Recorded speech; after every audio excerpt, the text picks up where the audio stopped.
agricultural heritage. It's time we expect more from our local leaders, and I'm ready to lead Iredell County into the future.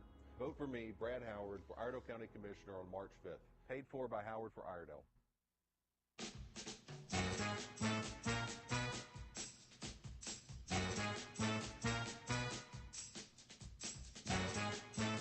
Good morning, Lake Norman. This is Cornelius, Mayor Woody Washam, and welcome to About Town today. It's a great day in the neighborhood. If you've been outside today, you've got to be in a great mood. I'm telling you. You know, I got awakened pretty early this morning by my alarm clock to be at the Cornelius today's Newsmaker breakfast. So we were all about downtown at that, downtown redevelopment and all that. But, you know, part of our journey today is going to take us to Lake Norman. And, you know, there's no more valuable asset here in our town, certainly, than Lake Norman. A few of us around can remember when it wasn't even there. And others of it have moved here because of Lake Norman. So it's such a valuable asset. And, you know, certainly we need to do all we can to protect the quality of our lake. And we've had some concerns lately. And we're here to talk about some of those concerns today. And we got a big announcement, by the way, as part of our radio show today. So be prepared to that as I turn to really one of our concerned citizens and one of our great citizens here in Cornelius that I've gotten to know very well over the last year, and that's a guy by the name of Bob Menzel. Bob, welcome. Well, it's good to be with you, Woody. Thank you so much for being with us today, and you know, we appreciate what you have done to mobilize our community. You and Bob Watson have gathered together on a big journey to deal with a problem that we have discovered in our beautiful Lake Norman. You know, we had an issue, I guess it's been several years ago now, with hydrilla in this particular community, and it was a very invasive and really an aggravating problem, and we pretty much solved it. It pops up, you know, now and then, but as a general kind of setting, we have figured out the solution to control the hydrilla in Lake Norman, and that's by putting the sterile the sterile carp. The sterile carp in here, and we got a lot of support from the state and other elements to fund that effort, and it's worked. So I know Duke Energy, who owns Lake Norman, let's be perfectly clear, they do own Lake Norman, was a major factor in helping us to resolve that particular piece. But the one we're faced with now has taken a turn for a lot more concern, a lot more necessary concern by a lot of citizens. And fortunately, we have some very active citizens. And I told Bob earlier that he is my best example of a community activist to take the reins of a challenge and really do something about it and make a difference. And this particular problem that we're faced with now is one called Lyngbya. And Lyngbya, I'm going to let him describe to you, radio audience, what Lyngbya is all about and why we need to be concerned about it. Bob? Yeah, I got introduced to this issue last September, and Bob Watson, who lives on one of the coves on the lake, had this black sludgy mat show up off his dock. He didn't know what it was, and he kind of raked it in and took a look at it and didn't like the way it looked and began to talk to people, not really understanding what it was. Got in touch with Duke Energy, got in touch with Charlotte Water, and found out that this is Lyngbya. It's also referred to as a cyanobacteria or a blue-green algae. Now, I'm not a scientist. I'm not a water plant or specialist, but you've learned a lot, right? I have learned a lot, and I learned a lot pretty quick enough to know that this stuff wasn't good. Right. Now, the good news is, and I think it's really important for your listeners to know, is this is a very, very small problem on Lake Norman. Now, that's kind of good news and bad news. The good news is it's a small problem. We can take care of it quickly or relatively easily. The challenge was, because it was such a small problem, was getting people to really care about it and step up and want to do something about it now. And that's essentially what Bob and I decided that we were going to come together and work on and see if we couldn't mobilize support, awareness, and ultimately funding to deal with the Lyngbya. By the way, I should say, Lyngbya is not a plant. Hydrilla, which we were talking about, is a plant. Eelgrass or tape grass that you hear about is a plant. But this is a cyanobacteria. This is a different. It is not a plant species. It is at a cellular level wholly different from a plant. Well, is it a true statement to say that Lyngbya is toxic?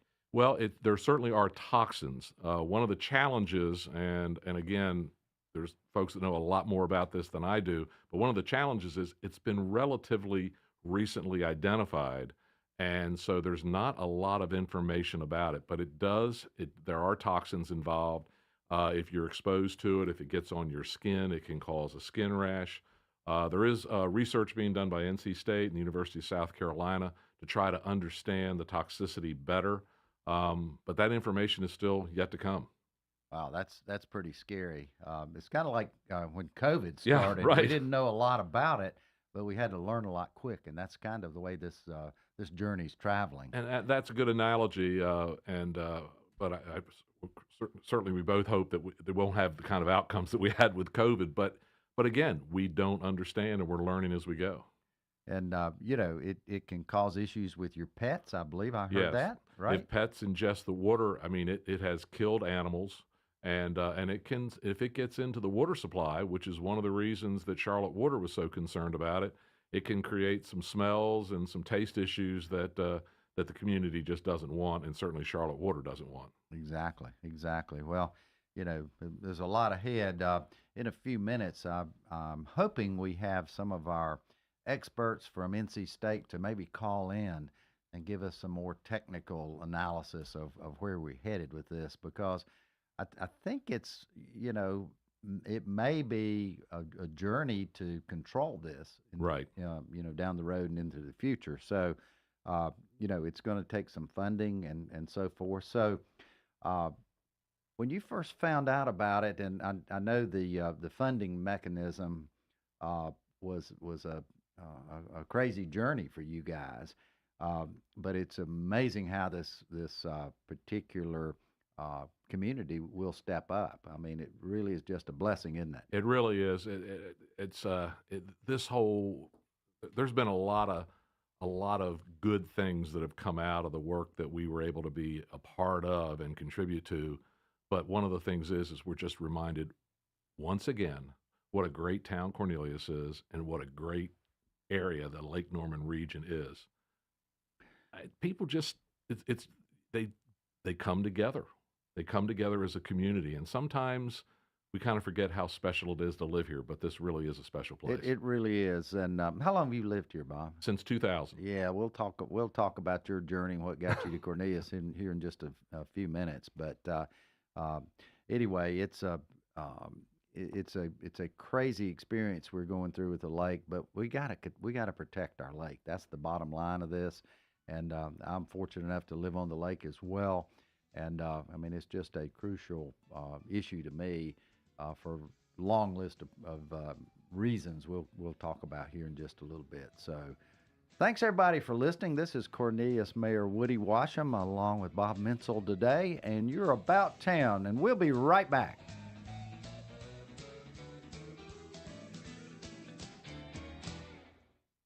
We'll be back with more of About Town, hosted by Cornelius Mayor Woody Washam, straight ahead on 105.9, 100.7 WSIC.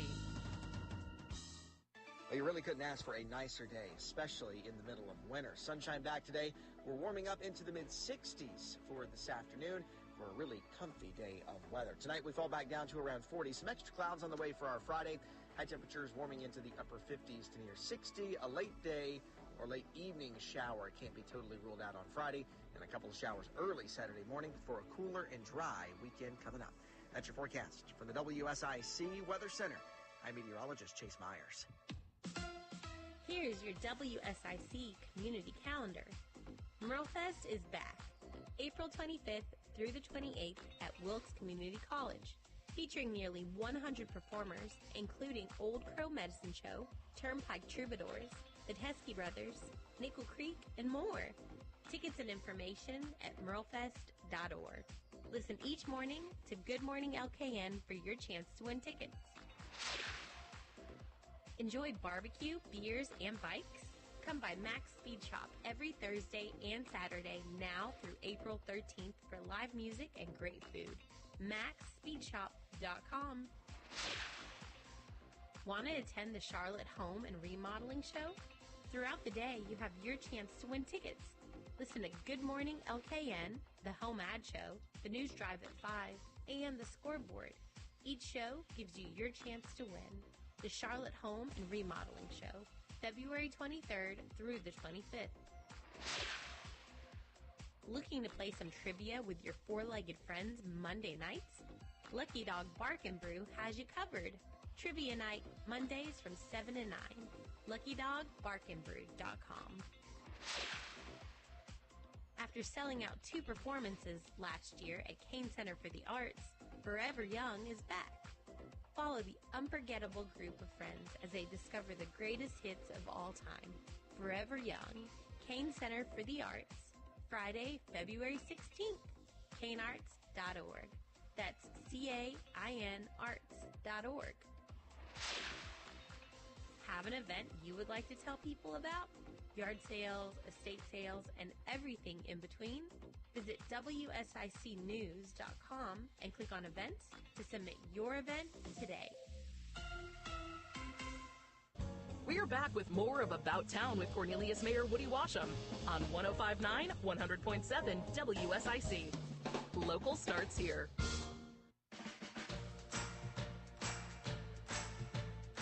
And we're back. Cornelius Mayor Woody Washam here, and we're talking about our beautiful Lake Norman and how to keep it pure and clean and protect it from toxic kinds of substances that land in there every now and then.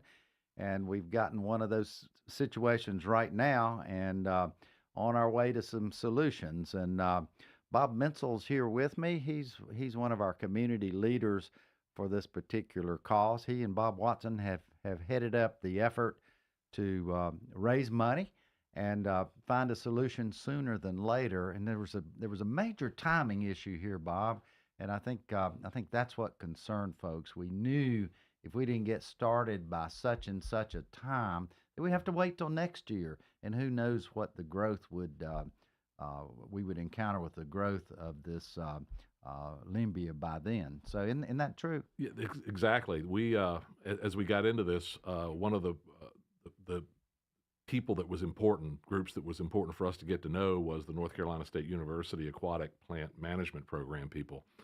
And one of the things that kind of caught us by surprise was that if we didn't start these treatments in April, we would have to wait until April of 2025. Right. And with Lyngbya growing at greater than 20, or actually growing more than 100% in 2022 and 2023, we just didn't want to wait. And that created a real sense of urgency to get something done sooner rather than later. Exactly.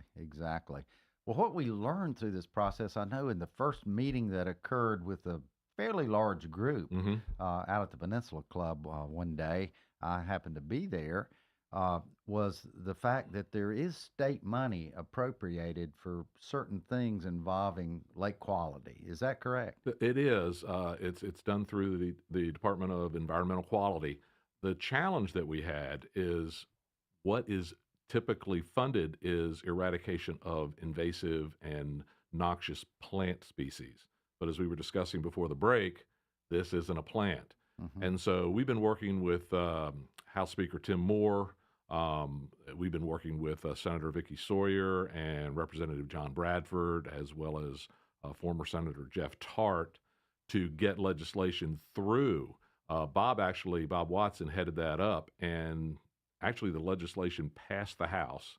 It got to the Senate, and unfortunately the Senate adjourned just as it arrived. Oh, too bad. I know Senator Sawyer was there to help if she could have. Absolutely, and we had Speaker Moore was at the meeting on the 30th of January, and he has assured us that it will come up for prompt review and hopefully passage when the session comes back in here soon. But the problem was the session wasn't going to come back in until mid to late April. Right. Which was too late. And even if they had passed it then, by the time it goes through the appropriation process, the funds probably realistically wouldn't be available until September or October. So we would have totally missed 2024. Exactly. So, moving ahead, let's go ahead and get this big announcement, we've been talking about out of the way here so we can get that on the table, because if we don't, I'm going to slip up and spill the beans here. Oh, that's okay. And everybody needs to know, and I'm sitting here with the mayor, but he was one of the many people that encouraged others to get involved and helped us raise awareness. He has quite a network in our community and beyond, and it was just very helpful in our being able to communicate and move this project forward. When we had a community meeting, and you were there on the 30th of January, we had over 200 people show up, 3 or 4 TV stations, newspapers, and that really began to build the momentum. The challenge that we have, and you understand this better than even I do, is that governments tend to move slowly. No kidding. But welcome to my world. That's right. And we had this April deadline, and so we had we were basically like on a railroad track. We were on 2 rails, and one rail was hoping that governments could come through as well as industry stakeholders like Duke and Charlotte Water. On the other, we were saying, hey, if that doesn't happen, we're going to go out and try to raise private money to get this thing started. And fortunately, both worked out really well. But on the 30th, we still didn't know. But literally within 10 days after that meeting, Charlotte Water, the city of Charlotte, and Duke Energy had all decided to invest in the program, as well as Catawba, Iredell, Lincoln, and Mecklenburg County. And we have raised all the funds that are necessary to treat this issue on the lake in 2024. Wow, that is such good news, and I am not a bit surprised at that. If these counties, governments, what got interesting to me was, I think the town of Cornelius was ready to step up. Oh, sure. But couldn't, based on different state statutes that didn't allow us to use taxpayer dollars beyond our jurisdiction, and the lake is not part of our jurisdiction. Right.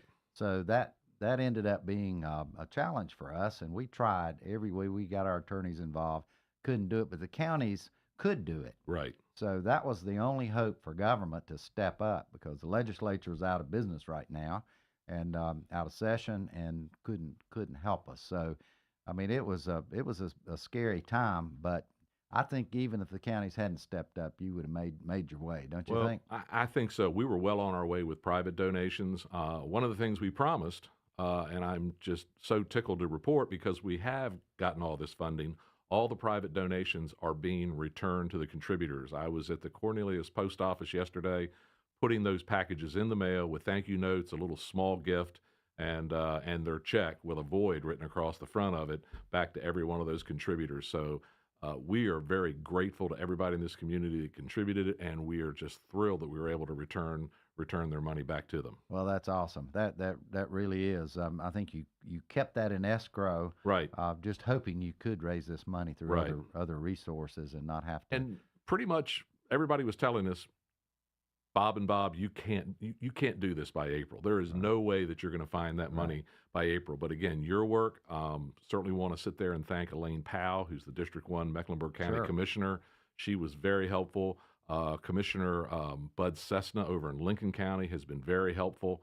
And once we got a couple of counties on board, it seemed like then the momentum really started to build. Exactly. Because I think the other counties decided, you know what, we don't want to be left out of this project either. Right. So it wasn't. I mean, it's definitely a multi-county problem. It is. And we think we know where a lot of this problem resides, but we don't know every spot where this particular bacteria could be located.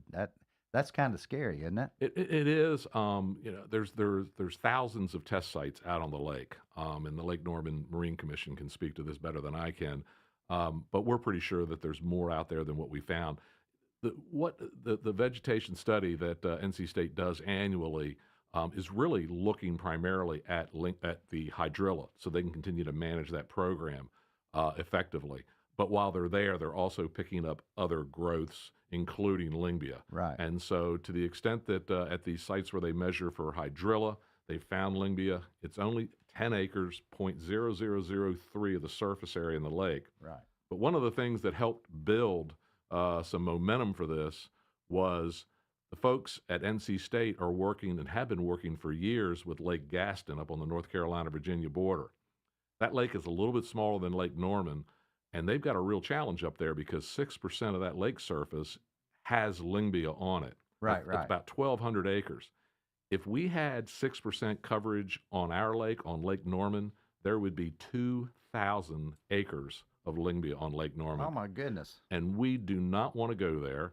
And from a financial perspective, Gaston, the folks at Gaston are having to spend, the budget for this year is $1.3 million to treat Lyngbya on Lake Gaston. Right. We're doing this initial treatment, working with NC State and the Lake Norman Marine Commission for $60,000. So we've got it early, we got it while it's small, and we're going to be able to deal with it for a lot less money than if we had just ignored it and decided to watch and monitor. Exactly. Well, folks out there listening, you can call us if you've got questions. We still hope to get our folks from NC State on the line here shortly. But anybody out there with questions, you can call us at 1-844-STUDIO-4, 1-844-STUDIO-4, or 844-788-3464. So please call us and ask a question about this great process we've been through here in the town of Cornelius and really throughout the Lake Norman region to help eradicate or get as close to eradicating as we possibly can a real threat to our lake in a very toxic way. So we're tickled about that. So anyhow, please ask us a question if you can get that opportunity to give us a call and let us clear up any questions that you might have. So let's just say one of our citizens, Bob, thinks that they have identified an issue, out by their dock or out at their waterfront. What in the world do they do? I'm really glad that you asked that question because this is something that really does need to be communicated, disseminated broadly. If folks will go to the Duke Energy website and look up their aquatic plant management program, they'll read down and they'll see a little highlighted link that says report. Mm-hmm. If they click on that, they can put their name and their address. There's actually a little map tool on there where they can pinpoint wherever this suspicious growth is. They can take a picture and upload it and submit it to the aquatic plant management program at Duke, and those scientists over there will identify what it is and pass that information on for potential treatment. Exactly. That is so critically important. And I did hear as well, I think that there's a link out on the Lake Norman Marine Commission's website that will take you right to that particular link that you've just I wasn't aware of that, but that's a great idea too. I got that announcement the first of this week, so there's multiple ways. But don't sit on this. If you think you got a problem, they'd rather know about it than not, and Duke Energy will respond and check it out. This is Cornelius Mayor Woody Washam, and we're talking about our beautiful Lake Norman and how to keep it pure, and we'll be right back.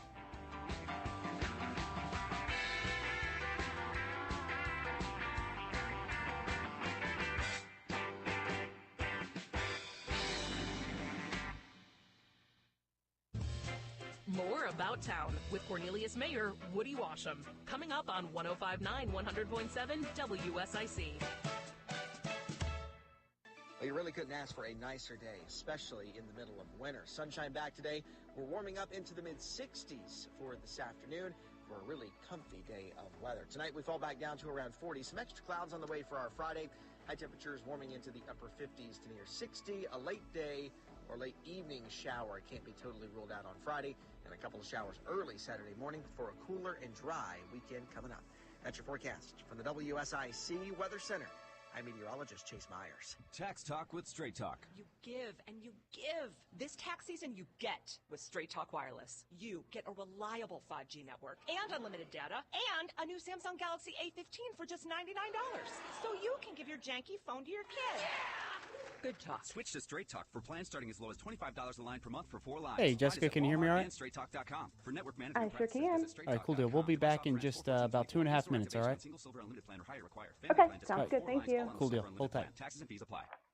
Okay, everyone gather around. I have some exciting. Running her shoe factory, Kendra talks the talk and walks the walk. We're switching to green energy. She needs a biotech consultant to erase her carbon footprint. All operations will net zero emissions. Indeed can help her hire great people fast. I need Indeed. Indeed you do. You can schedule and conduct virtual interviews all from your employer dashboard. Visit Indeed.com/credit and get $75 towards your first sponsored job. Terms and conditions apply. It's game day at Jim's house, and the spread is impressive. Mike's already done some damage with the hot wings, and now he's dropping back and going deep for another slice of pizza. I sure hope he brought the Pepto. Mike knows the Pepto-Bismol provides fast 5-symptom relief from unexpected stomach upsets. He's no rookie. The way he's throwing back those nachos, he's the GOAT. Be ready for game day with Pepto-Bismol. When you have nausea, heartburn, indigestion, upset stomach, diarrhea. Use as directed. Keep out of reach of children. Without the ones like you, who work tirelessly to keep things running, everything would suddenly stop. Hospitals, factories, schools, and power plants, they all depend on you. No matter the weather, emergency, or time of day, you're the ones who get it done. At Grainger, we're here for you with professional-grade industrial supplies. Count on real-time product availability and fast delivery. Call, click Grainger.com, or just stop by. Grainger, for the ones who get it done. This is a Bloomberg Money Minute. It looks like a lot of shoppers left it all in 2023. Hey, Jessica, can you hear me? After a strong holiday season, I sure can. US retail Hey, sales how do you took pronounce an that last name? drop in January. Sales down Ballman? 0.8%. Ballman. All right, thank you so much. Decline in Ballman. nearly a Yep, year. about 1 minute. Data show U.S. factory production fell for the first time in 3 months in January. Those two reports point to a loss of economic momentum. Target, the retailer many describe as a chic discounter, is going all in on the discounting, launching today a new store-owned ultra-budget brand called Deal Worthy. Target says it's for everyday basics, including apparel and accessories, essentials and beauty, electronics and home items, with most of its roughly 400 items costing less than $10 and some less than $1. First products will arrive in stores and online this month. Wall Street's indexes splitting it so far. Dow gaining almost 0.5%, S&P 500 up a quarter, NASDAQ Composite losing 0.25%. Andrew O'Day, Bloomberg Radio. Call now to speak with Cornelius Mayor Woody Washam at 844-STUDIO-4. It's About Town on 105.9, 100.7 WSIC.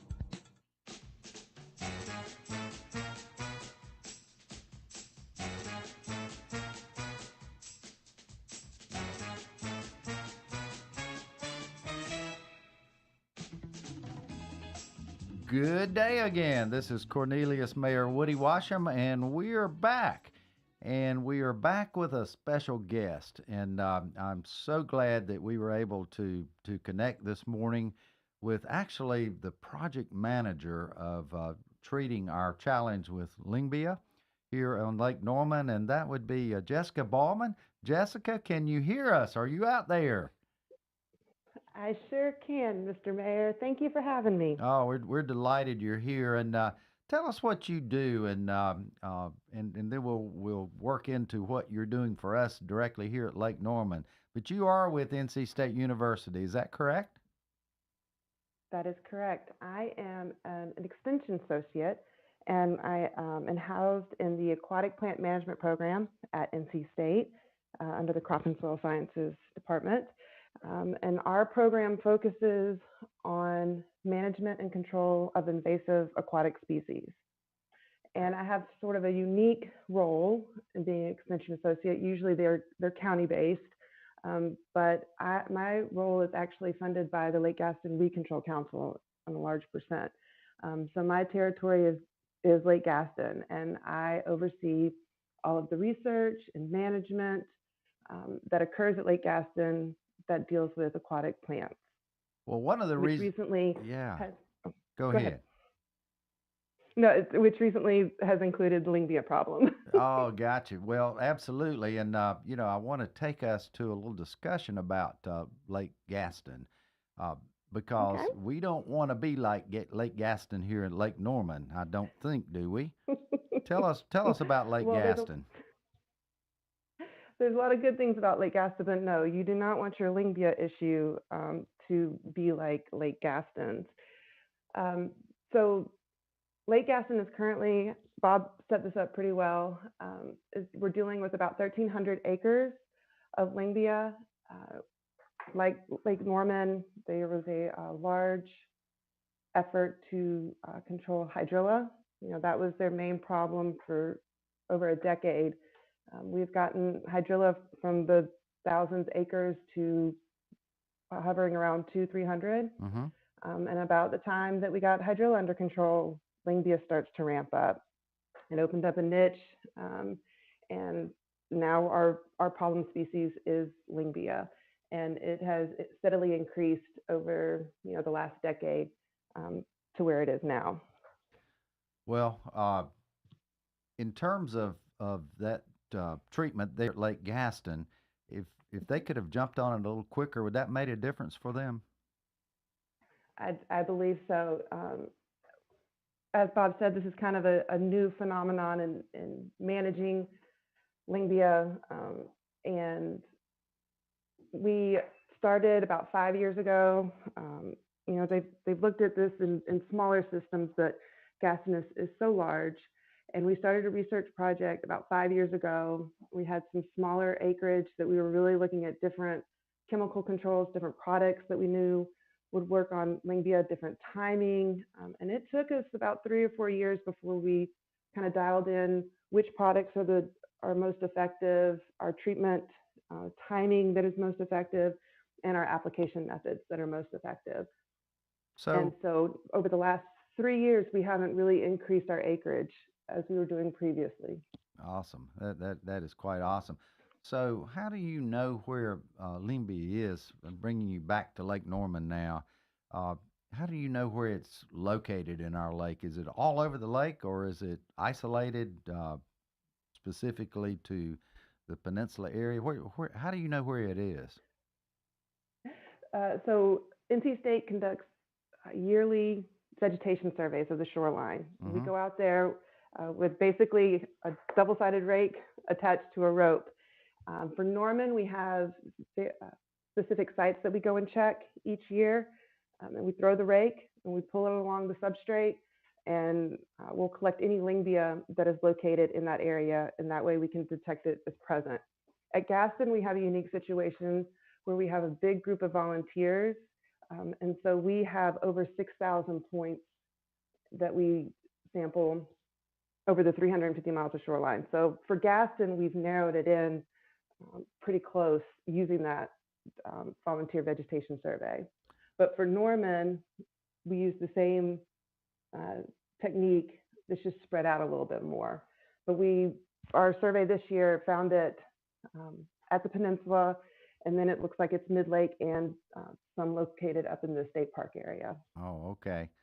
So beware of these areas and keep your eyes peeled for this. So what should we tell our citizens to do if it's spotted? How do you confirm that for sure that that's what you got?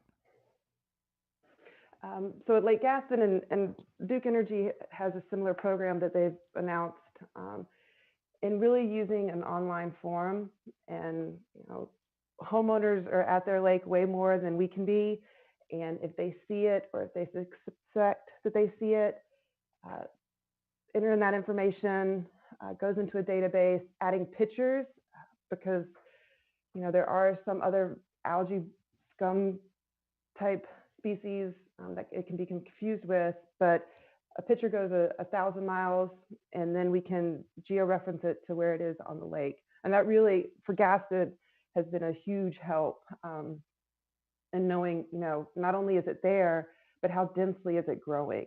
Is it just along the bottom, or is it creating these huge surface mats and experiencing extreme growth? Right.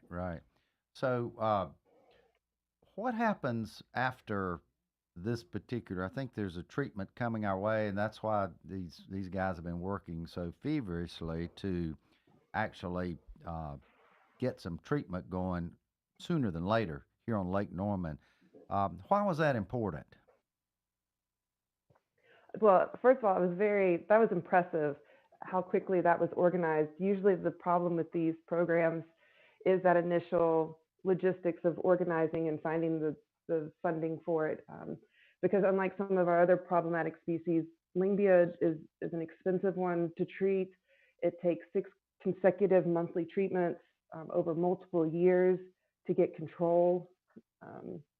And so I'm actually kind of excited to see the results that we have at Norman, because at Gaston, the treatment areas that we have are so infested that we have some that we've been treating for multiple years and it still has Lyngbya present.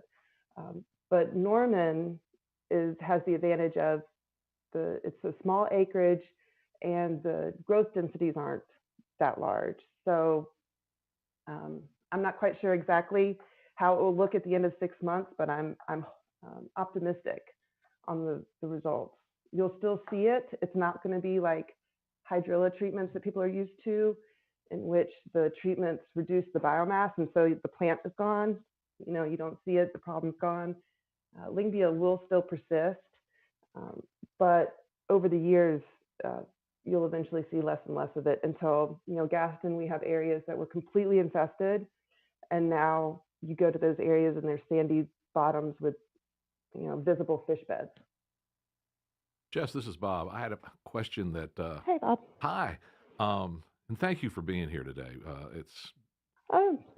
We need a specialist who understands this much better than we do. So, the question that Bob Watson and myself keep getting asked again and again was, where did Lyngbya come from? Do you have any idea how it got into Lake Norman? No, but it is technically a native species. Oh. So, for Gaston, I have homeowners that are like, yeah, that black nut's been sitting there since shortly after the lake was impounded. And so it could have been here for years. The problem is when the environment changes and it decides that growth is optimal and it starts proliferating and it becomes a native that is now problematic. So I don't think the origin is so much the issue, but the conditions that are now creating this optimal growth stage. And how do you? The other question that we get is, how long will this typically? Do you expect these treatments to have to go for? And are there any concerns about being in the water after these treatments have been done? So that's the golden question, is how long do we have to do this? And unfortunately, the answer is we're not sure, because it is very variable based on the specific treatment site. So if you have an area that you go in and the mat is not as densely formed, because basically these treatments are just burning off the surface of, think about, a big mat of hair, and you're just kind of burning it off filament by filament, layer by layer. And so if the mat has less, growth density, you'll be able to get that control much quicker than if you have a very dense mat that is just taking, several years to get through. So it's going to be a site by site. But again, Norman seems to be very early in this growth pattern. So I feel like, the control will happen a lot sooner than some of these sites that we have at Gaston, which is a good problem to have. Okay, Bill, are we winding down here?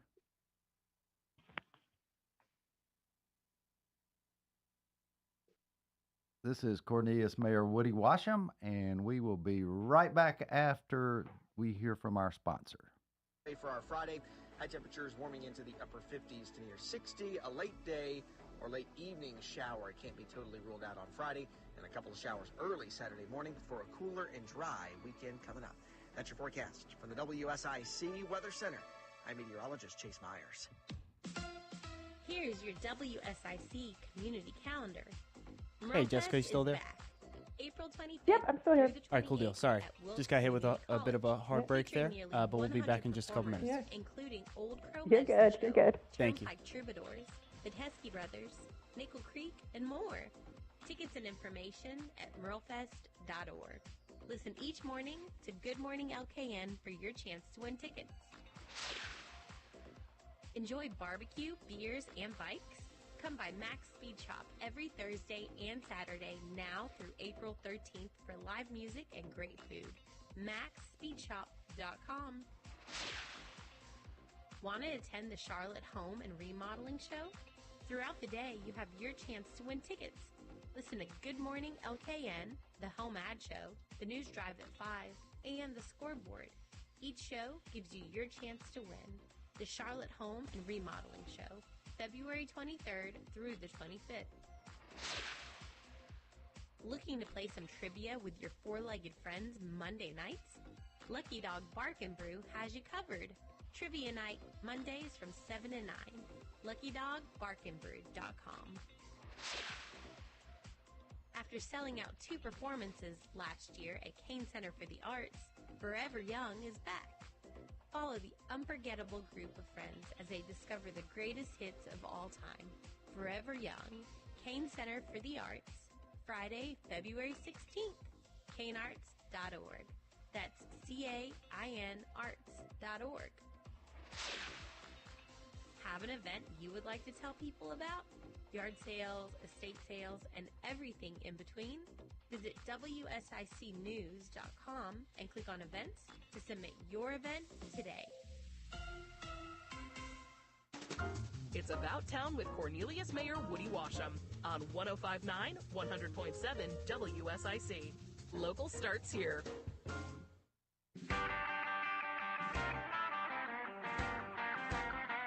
And we're back. Cornelius Mayor Woody Washam right here in the Cornelius studios of WSIC. And we have as we have a couple great guests today. One is Jess Bowman, and Jess is from North Carolina State University. And also Bob Menzel. Bob is one of our community leaders for this toxic type substance that has been discovered in Lake Norman called Lyngbya.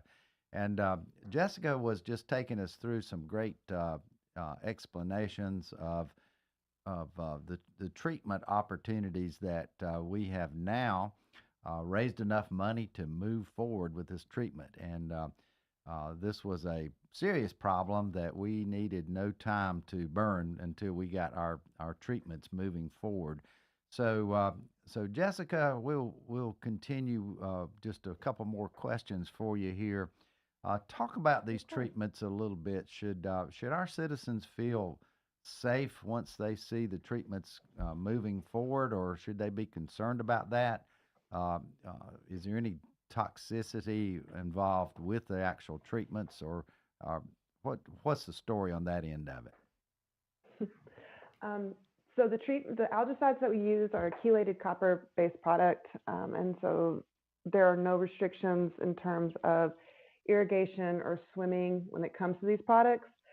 If you see a boat go by, copper has a bright, like teal blue color, so you may see that in the water for a couple of hours after the actual treatment goes in. But there's no concern in the protocol that we use. There are other protocols that may add additional chemicals that would have an irrigation restriction, but I don't see that. We're finding that we don't need those products for Gaston, and I like to try to focus in on products that are A, effective, and B, have as little side effects for the homeowners in terms of, restricting their water use using them. Well, that's a relief for me, and I'm sure for a lot of our citizens that use the resources of Lake Norman to irrigate their lawn, and I'm one of them. Right. So you've eased my mind a little bit. I guess I can hope for a pretty lawn for a little while longer, hopefully. So but if there's any other private applicators that come in with their own, unique protocol, yes. If they put anything in the water, just for your knowledge, and there is some sort of restriction for the label, they would have to post it on your boat dock. Oh, really? So you would have to know what they're putting in the water in a public waterway. Okay. Well, that's very important to know for sure as well. So anyway, what else is out there in our lake? We've talked a little bit about eelgrass. What's that all about? I know it's not related to Lyngbya. Our house is on fire related to Lyngbya, but is eelgrass a threat to us in any way for any reason? The eelgrass that we have in North Carolina currently is not. We have a spot on, I'm laughing because we have a spot on Gaston as well that has experienced increased growth of this eelgrass. And people, because of that growth, can confuse it with something that is an invasive. But eelgrass is beneficial, it's a native, and it's actually a good thing to have along your shoreline in terms of habitat for aquatic critters and water quality and shoreline stabilization. But I understand that some people don't like to jump off their docks and feel grass when they're swimming along their feet. Well, I also understand that part of it. Well, snakes, there's no, do snakes live there? Yeah. Well, it's a great aquatic critter habitat, Bob. Oh, okay. I hear you. You're not going to answer that. I get it. But there is some concern when we talk about there's an invasive species of eelgrass, and there's some hybridization that's going on. Some of our Tennessee reservoirs are dealing with eelgrass, but they're a non-native version. Mm-hmm. And we are keeping a close eye. We've sent off samples for genetic testing. And so currently what we have in Norman and in Gaston would be our native variety, which are completely beneficial. Gotcha. Okay. Well, that's and are actually protected by Dominion at Gaston and Duke. Okay. Norman. Gotcha. So what else should we be worried about? Is there anything else coming down in your world of what you do that could be something we need to keep our eye out for? I mean, not get caught in this robust need to raise funds to prevent a major problem. So what am I missing here? If I knew all the problems that were about to come down, I would make $1 million. I bet you would. And, I bet you would. I wish I had that crystal ball that would let me know the next problem species that's coming down the chain. But right now, I think Lyngbya is really the one that's ramping up. And Baden, Tuckertown, we have several of our Piedmont reservoirs that are dealing with this issue, and so I think that it'll keep me busy for a while.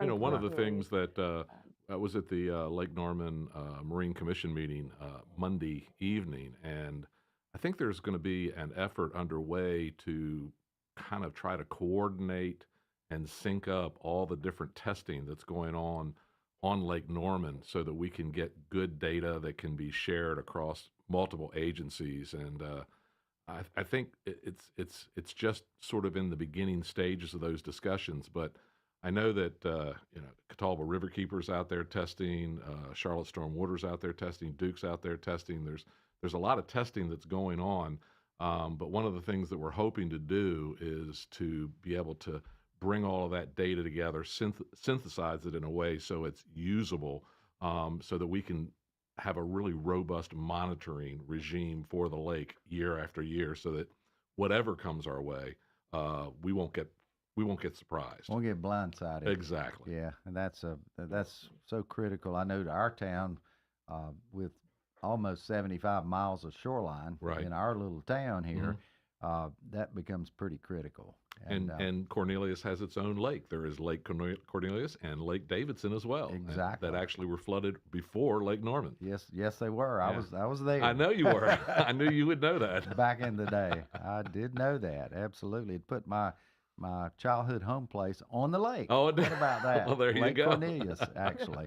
So it was a big time back in the day. So it certainly changed our area forever here. Yes, indeed. In a good way. In a good way. It really did. So anyhow, Well, Jess, you have been absolutely invaluable to us today in sharing some of your insights into this. I know we'll see you in and out of town from time to time. I think you'll probably be visiting this area at some point, won't you? Yes, I'm sure I will be down there frequently in the upcoming months. So when do you kick off this treatment? Is it actually April? It is. It will be April. Gaston is usually in mid-April, and so I'm guessing that that'll be about the time that Norman will receive their treatments as well. So we still have to work out the logistics of the actual management of it. Since we just got the okay from the funding perspective, now we're in the logistics side of things. So I'll be able to report more on the specifics of the protocol and the program in the upcoming weeks. Oh, that's awesome. Awesome. Look out for it in April. Okay, that's good to know. And our citizens need to look for what kind of treatment boats? Depends on what company we go with. There's some that have our regular motor-powered boats, and then the company that we use at Gaston actually has airboats. And so, again, we're in those early stages of planning, but it'll be one of those two boats. So if you see an airboat, don't be concerned. Gotcha. Well, our town is responsible for lake patrol here in Mecklenburg County. We have that responsibility from the county. It's been granted to the town of Cornelius because of our massive amount of shoreline here. And so we'll need to keep them informed and posted as to what to look for, and so they understand that it's a safe transaction going on here and something that we intend to happen. So we'll make sure that communication connects for sure. I'm sure you guys work hard in doing that as well.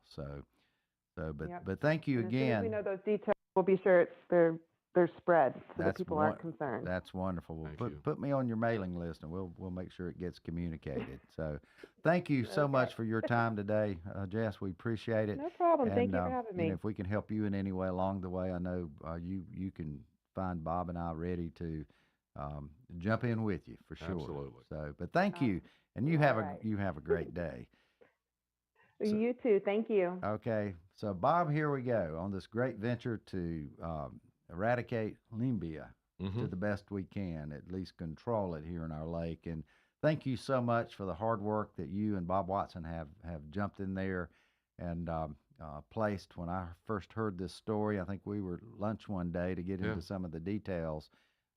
It was a pretty scary transaction, and I believe most of what you said, but it's bared out in terms of the stories that you told. So we're very pleased to know that we're in a good place with that, and I know we want to thank all of our citizens that stepped up very much and did the right thing and helped us through what I consider a little bit of a crisis with our lake. Yeah. So we're in a good place.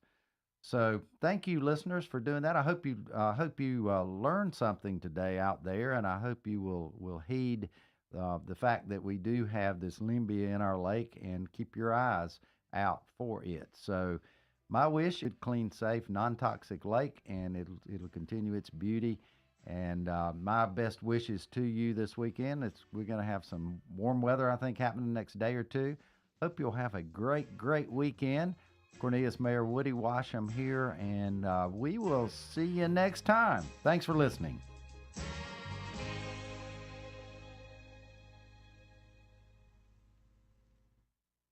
Serving you better than ever before. 105.9 100.